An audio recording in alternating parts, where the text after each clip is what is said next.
मुंबईतील नाले सफाईची मुख्यमंत्री एकनाथ शिंदे यांनी प्रत्यक्ष जागेवर जाऊन पाहणी केली। यावेळी टक्केवारीवर आधारित नव्हे तर नाल्याची संपूर्ण सफाई करण्यात यावी अशा सूचना महापालिका अधिकाऱ्यांना दिल्या। यावेळी वडाळा येथील जेके नाला, चुनाभट्टी येथील एसटीआय नाला, वांद्रे कुर्ला संकुलातील मिठी नदीचे पात्र, जोगेश्वरी पूर्व येथील मसाज नाला तसेच दहिसर नदी येथे सुरू असलेल्या नाले सफाईच्या कामांची प्रत्यक्ष पाहणी केली।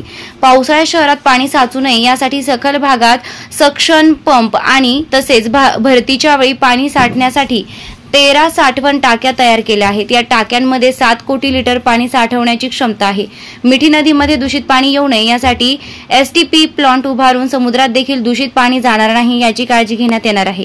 येत्या काही वर्षात ही यंत्रणा कार्यान्वित होणार आहे। शहरात दरड पडण्याची शक्यता असलेल्या ठिकाणी जाळी लावून तो भाग संरक्षित करण्याचा निर्णय घेण्यात आला।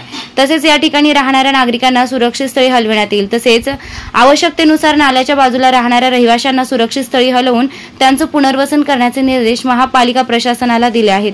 कोणत्याही परिस्थितीत रस्त्यावर पाणी साचू नये तसेच नाल्यातील पाणी प्रवाही राहावे यासाठी संपूर्ण यंत्रणा कार्यान्वित करण्याचे निर्देश दिले आहेत।